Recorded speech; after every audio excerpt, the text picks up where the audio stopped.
Përshëndetje të nderuar teleshikues, do t'jemi së bashku në edicionin informativ të mesditës. Presidenti Ilir Meta është i gatshëm të rishikojë dekretin e tij për mbajtjen e zgjedhjeve më 30 qershor dhe vendosin e një date të re që mund të dalë nga dialogu politik mes qeverisë dhe opozitës jashtë parlamentit. Shtyrjen e zgjedhjeve e sugjeroi dje parlamenti i gjerman. Veç kësaj, Meta thotë se është gati të japë edhe dorëheqjen.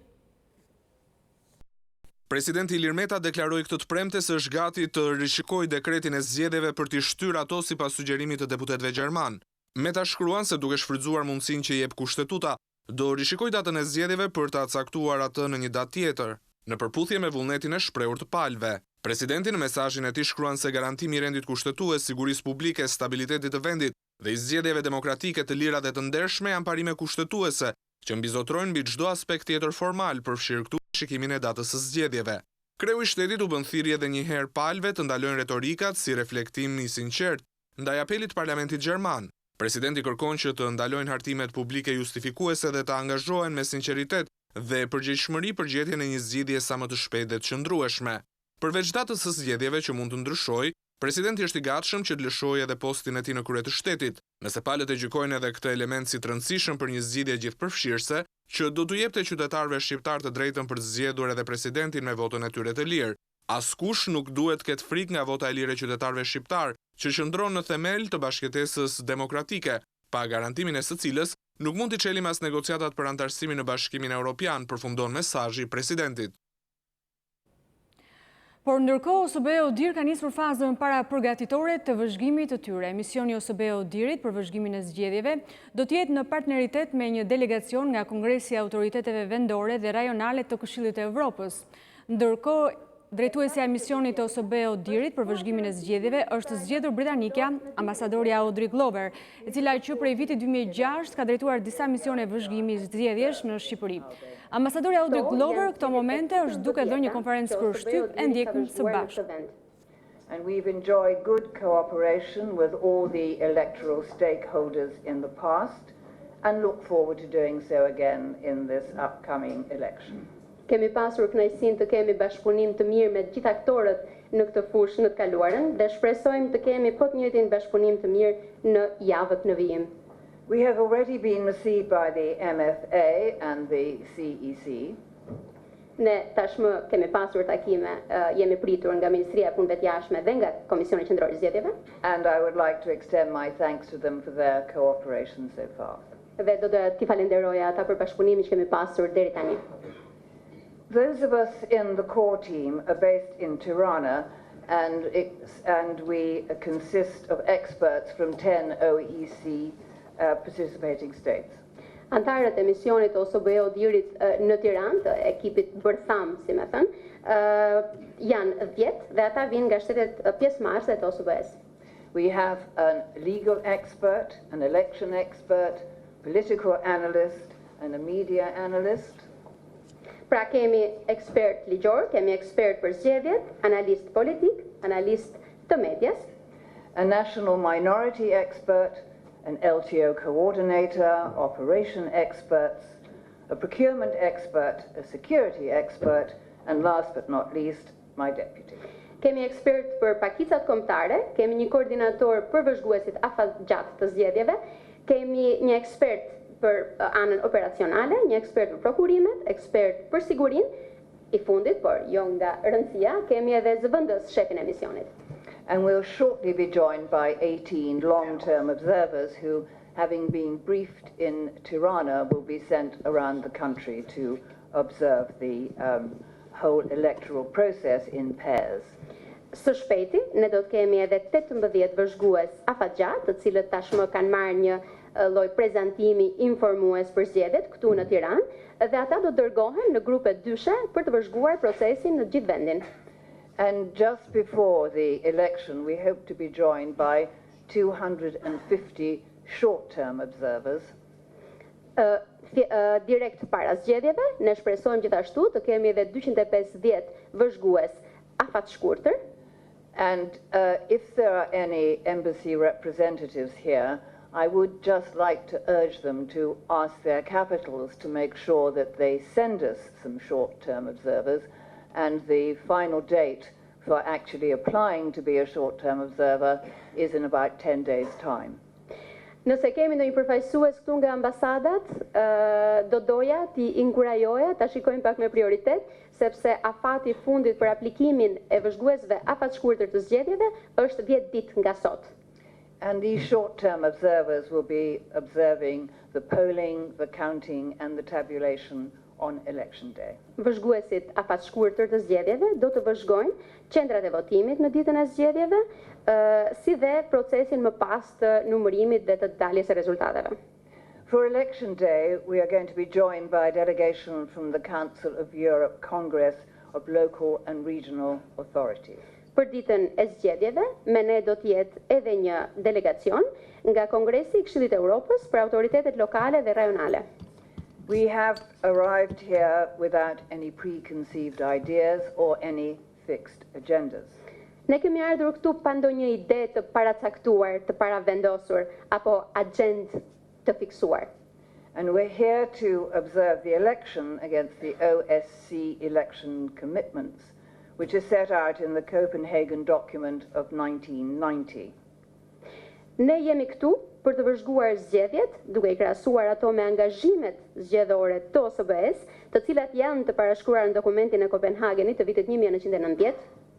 And all the participating states of the OSCE have pledged to observe this particular Copenhagen document, and together we will be assessing the elections against other international standards with regard to elections. Që të gjitha shtetet pjesëmarrëse të OSBE-s janë zotuar, janë angazhuar për të vëzhguar së bashku zgjedhjet, duke u mbështetur edhe në standarde të tjera ndërkombëtare. And we will always let the facts speak for themselves. Dhe ne do të lëmë gjithmonë faktet të jenë ato që flasin. As we said in our needs assessment mission, we will be paying particular attention to the work of the election administration and government bodies. Siç thash, fushat të cilave ne do të kushtojmë një vëmendje të veçantë do të jenë puna e administrimit të zgjedhjeve dhe puna e organeve të qeverisë në këtë fushë. And also in that regard, we'll be looking at the implementation of recommendations which have been made after previous election observation missions here. Në konferencë për shtyp, drejtuesja e misionit të OSBE-Odirit për vëzhgimin e zgjedhjeve në Shqipëri, ambasadorja Audrey Glover. Do të eci më tej, kryeministri Rama I drejton letrën e tretë publik kreut të opozitës Lulzim Basha. Përveç përgjigjes për akuzat e Bashës, Rama paralajmëron se do ta çojë atë në gjykatë, por përsërit ftesën për dialog. Kryeministri Rama e vijoi korrespondencën virtuale me Lulzim Bashën përmes letre të tretë, nga ku që në fillim I jep përgjigje akuzave të kryedemokratit artikuluar në përgjigjen e të enjtes. Do t'ju ftoj në gjykat për cilë qofte dhe një provë të vetme për maskarallëqet që keni artikuluar në mesazhin tuaj të dieshëm, që nga 30 milion eurot që pas kam dashur të vjedhe dhe të pastrojnë Amerikë me një kompani falso, e me radhë të tëra, tekim vëlla që ka zbuluar I lidhur me një grup kriminal trafikantësh droge, e deri tek negociatat e mia për kufit e Shqipërisë dhe madje edhe të Kosovës. Pavarësisht akuzave të Lulzim Bashës, Edi Rama nuk heq dorë nga ftesa për dialog. I dashur Lulzim shkëputu nga krahët e mllefit që të ka çuar për pambuk logjikën, çlirohu nga paniku I humbjes që të rishkruar mbi ball, mbaje për vete e për plakun tënd digjital frikën nga reforma në drejtësi dhe bëj atë që bën çdo udhëheqës në këtë situatë pa dëshiruar. Ulu në tryezën e dialogut. Duke ju ftuar përsëri në tryezën e dialogut, ju lutem të mos harroni ndërkohë se po nuk u kthyehet në realitet përtej dëmit që mund t'i bëni vendit dhe atyre pak individëve kokë nxehtë, të cilët mbase për të keqen e tyre, mund të shkojnë deri në fund pas berihajit ku po ju udhiqni. Kryeministri këmbgul se 30 qershori do t'i gjejë shqiptarët përballë kutive të votimit. Ju s'keni asnjë shans të pengoni 30 qershorin të vi për ata që duan të votojnë, asnjë shans të ndryshoni qeverin pas zgjedhje, asnjë shans të më ndaloni mua dhe Partinë Socialiste të Shqipërisë të kryej misionin historik të transformimit evropian të Shqipërisë. Edi Rama ndalet gjatë në këtë letër duke ju përgjigjur akuzave se e ka zgjesuar gjykatën kushtetuese. Sot Shqipëria është e vërtet, po, nuk e ka ende funksionale gjykatën kushtetuese, por jo sepse unë nuk dua që ta ketë, po sepse trupa e gjykatës kushtetuese është fshirë në pjesën ndërmuese të saj nga vetingu dhe është në procesin historik të rindërtimit pas rënimit korruptiv, ashtu si gjithë sistemi drejtësisë. Problemi juaj nuk është thjesht se nuk dini çdo të thotë të rindërtosh pas rënimit, çka sigurisht ju nuk e dini për fat keq. Kryeministi mbërri në përfundimin se kundërshtarin e tij politik Basha e ka pllakosur frika. Keni frikë nga zbatimi i reformës në drejtësi dhe përfaqësoni një grupim që udhëhiqet nga frika e kësaj reforme që është ditën e parë të nisjes së saj. Por unë s'ju ndihmoj dot në këtë pikë. Puna juaj pse e keni tërë këtë lebeti në atë barkun e kasollës suaj politike, kështu që kaq për gjykatën kushtetuese.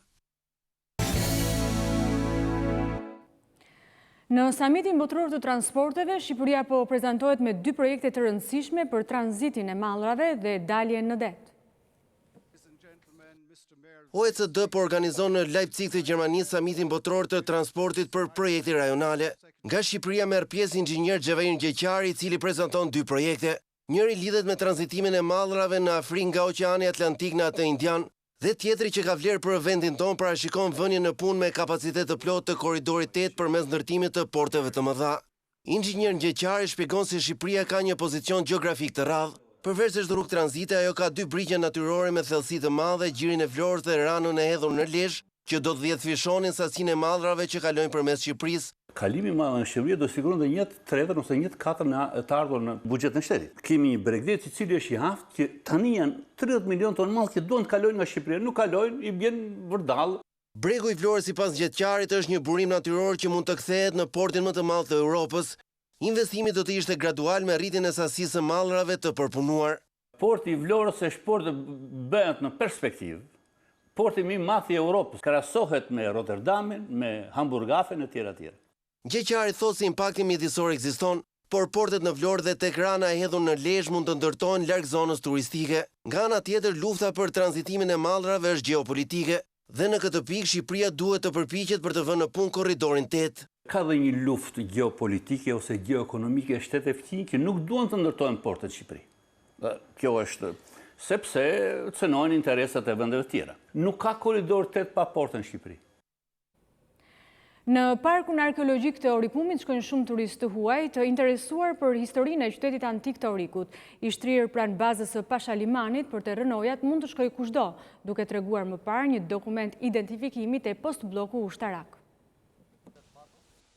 Parku arkeologjik i Orikut, i cili ndodhet në afërsi të bazës ushtarake të Pashalimanit në Orikum, është një zonë me bukuri natyrore, mes lagunës, gadishullit të Karaburunit dhe detit. Rënojat e qytetërimit të lashtë të Orikut shtrihen në një kodër me sipërfaqe 5 hektar. Përveç bukurisë natyrore që kjo zonë ofron, qyteti antik i Orikut, që u ndërtua në shekullin e 6 para Krishtit, mbart historinë e qytetërimit të dikurshëm i lirë, por edhe të zbarkimeve romake në kohën e Julit Cezarit. Siç janë element nga historia, siç është lufta civile midis Cezarit dhe Pompeut, të cilët sidomos vizitorët e huaj, por edhe vendas kanë dëshirë të vinë dhe ta prekin nga afër. Është një qytet me urbanistik të veçantë, mjaft unikale, pjesa më e madhe i punuar në shkëmbin e Kodrës, shkallaret, banesat e tjerë. Sot në park gjetëm vizitor nga Austria dhe Gjermania. Është hera e dytë që vim në Shqipëri, ishim dhe vjet, por u rikthyem sepse nuk i pam dot të gjitha. Hera e parë që vim, na pëlqen panorama dhe njerëzit. Këtu është shumë këndshëm, është e rëndësishme që të vazhdoni të kujdeseni për këtë park. Ndryshe nga ç'mendohet për shkak se është një zonë ushtarake, ky park mund të vizitohet nga të gjithë. Edhe pse ndodhet brenda postobllokut të bazës së Pashalimanit, turistët mund ta kalojnë, duke treguar një dokument identifikues. Maj merreshje shiu, por dhe protesta nuk ka qenë mbar për turizmin në Lezhë. Përfaqësuesit e bizneseve thonë se më tepër se moti, turistët po i trem klima politike dhe ka patur raste kur u kanë dërguar mesazhe për anulim prenotimi me këtë arsyetim. Ndjekim Kristiana Pemaj. Shqipëria muajt e fundit ka qenë shpeshherë pjesë e mediave botërore, por këtë herë jo për bukuritë e saj, por për protestat, gazin lotësjedhes dhe tymin. Ndaj, kjo ka bërë që turistët e huaj ta anulojnë pronotimet e tyre që kanë bërë për në Shqipëri. Ne kena pas provë konkrete që na kanë dërguar mesazhe, jo shumë, por ka pas domethënë anullimit të kësaj natyret, por mendoj që më shumë se ato që flasin janë ato që nuk flasin, duke qenë se Shqipëria konsiderohet një vend parimisht i panjohtur, edhe ndoshta i pasigurt sepse nuk është shumë i zhvilluar. Padyshim që kjo redukton edhe numrin e ardhjeve dhe njerëzit ndoshta që kanë pas vumen me ardh nuk vinë, por kjo nuk do të thotë që do ta anullojë, edhe thjesht nuk prenoton. Por ndërsa përfaqësuesit e biznesit flasin për anullim e prenotimesh, kryetari i dhomës së tregtisë në Lezhë kërkon një zgjidhje para se të jetë vonë. Politike po ndikon absolutisht keq. Urojmë që kjo krizë të mbyllet sa më shpejt. Politika duhet edhe para disa ditësh ne si përmarrje nëpërmjet takimit të bërë në Tiranë, kërkojmë insistim që të gjetë një gjuhë përbashkët, sepse përfundimisht askush nuk fiton nga kjo krizë. Në hotelet dhe restorantet e bregut të Adriatikut, shpresojnë që përveç përmirësimit të motit, i cili ka penalizuar jo pak turizmin në pranverë, sezoni i plazhit ta gjejë Shqipërinë edhe me një klimë më të mirë politike. Nëse je pranë një vendi ngjarjeje, nëse je pranë një aksidenti, nëse sheh abuzim pushteti ose personi që shkel ligjin, ti raporto në Top Channel. Mund të dërgoni imazhe me pamje filmike në Viber dhe WhatsApp në numrin e newsroomit ton 069 31 31 311. Ti raporton. Lajmi tani je ti. Mjekët e kanë mirëpritur ndryshimin që do t'i bëhet kodit penal për goditjen e bluzave të bardha në krye të detyrës, por nga ana tjetër thonë se gabimet e vetë mjekëve duhen trajtuar si çështje civile dhe jo penale. Mjekët mirëpresin ndryshimet që po bëhen në kodin penal si një përgjigje ndaj reagimeve të tyre më të fundit në rastet e dhunimit të mjekëve, por ata kërkojnë që gabimi mjekësor dhe neglizhenca të trajtohen si çështje civile dhe jo penale. Shefi i Departamentit të Sëmundjeve Infektive, profesor Arjan Harxhi, shprehet kundër arrestimit dhe dënimit të mjekut me burg. Problematikat që lidhen me çështje të gabimit mjekësor apo të neglizhencës apo mjekimit pak kujdesshëm, janë çështje që nuk duhet të zgjidhen përmes kodit penal. Pra nuk duhet të konsiderohen si çështje penale, sepse mendojmë që zgjidhja nuk është arrestimi dhe burgosja e një mjeku.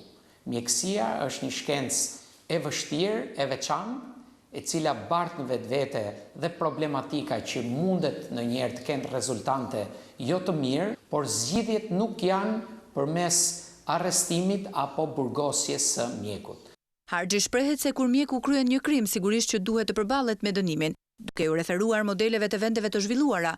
Profesor Harxhi ofron dhe zgjidhjen. Pra ndryshimet ligjore të jenë të tilla të konsiderohen si çështje civile, të futet koncepti i sigurimit, pra profesionistët e shëndetit apo punëdhënësi të fusin në lojë sistemin e sigurimit që për dëme që mund t'i shkaktohen pacientit të ketë dëmshpërblimin përkatës që kryhet përmes një çështje civile dhe jo penale. Në kodin e ri parashikohet për herë të parë që dhuna ndaj bluzave të bardha të dënohet nga 1 deri në 5 vjet heqëlirie, ndërkohë që ka penalizim edhe për mjekun në rastin e gabimit mjekësor dhe neglizhencës, dënim me burg. Rebelimi i adoleshentëve nuk është një fenomen modern, por sot nga policia e shtetit dalin statistika që tregojnë se numri atyre që ikin nga shtëpia po rritet. Ndjekim gazetaren Juli Ristani. Çdo ditë më shumë raportet e policisë flasin për një fenomen në rritje, atë të largimit të adoleshentëve nga shtëpia për një apo më shumë ditë, në formë rebelimi. Dje me vajza tregojnë se problemet vijnë kryesisht nga konfliktet e vazhdueshme në familje, që në një pikë shpërthejnë. Kam me dhun një mikesh që zgjedh me prindrit, largohet nga shtëpia ditën dhe shkon. Prindrit kërkojnë ta vënë kontroll në vend që ta kuptojnë. Jo, në shtëpinë time nuk ka ardhur kur zën, po më ka thirrur që dal ta takoj. Edhe godasin? Po. Edhe dhunë fizike? Po. Më banalet sot janë për shembull pse nuk kam i celular të marrës fundit ose pse nuk dal me shoqërinë deri në orë të vona. Nuk është se ka ndonjë arsye madhore pse nuk mlini të ndiqni këtë shkollë ose arsye të tjera. Janë edhe hormonet gjithashtu që e bën një adoleshent që të mendojë vetëm për ekstremet, domethënë për skenar më të keq të mundshëm shumicën e kohës. Sidomos në Shqipëri njerë që prindrit janë edhe kanë kaluar adoleshencën e tyre në komunizëm, nuk është janë aq mendje hapur. Për çfarë grindet sot një adoleshent me prindrit e tij? Po për shoqërinë, për lirinë, për rrjetet sociale, për telefonin sot e kanë prindrit të merr. Jo për arsye nga mësimi nëse ke ulje ngritje. Varet nga sjellja e tij se si është rritur nga prindrit. Mund të rritur me dhunë ose mund të ketë pasur prindrit alkoholik. Fëmijët do donin që të trajtoheshin nga prindërit e tyre si shok. Unë tek shkolla ime këtu ke lidhja që jam klas, kam gjithë ato adoleshentë që i rrafin prindrit. Po edhe zihen për plasin dyert, ç'as bëjnë? Këto kem gjuar. Po nga nervat se si u hapin lek prindrit, do ndalin, tu tikin pingjona.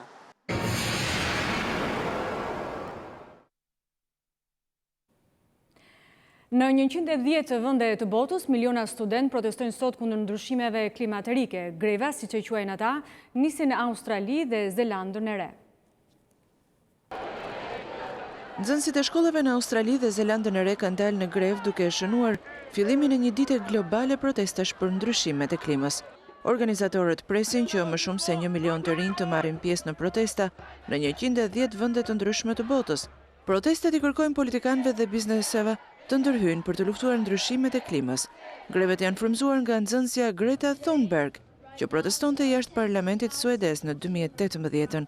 Ajo bëri një grevë në emër të ndryshimeve të klimës dhe më pas tha se do të bojkotonte mësimin derisa politikanët suedez të ndërhynin. Shembulli i saj frymzoi shumë lëvizje në Evropë, SBA dhe Australi, të njohura me emrin të premtet për të ardhmen apo grevat e shkollës për klimën. Protesta e fundit e koordinuar u zhvillua më 15 mars me 1.6 milion nxënës nga 125.000 vende që bojkotuan mësimin. Protesta e radhës nisi në Australi dhe Zelandën e Re dhe pritet të vijojë gjatë ditës në të gjithë Azinë, Evropën, Afrikën dhe kontinentin amerikan. Pas dështimit për shkak të motit të keq është lëshuar në hapësirë Ania me 60 satelitët e SpaceX që do të ofrojnë internet me çmim të lirë.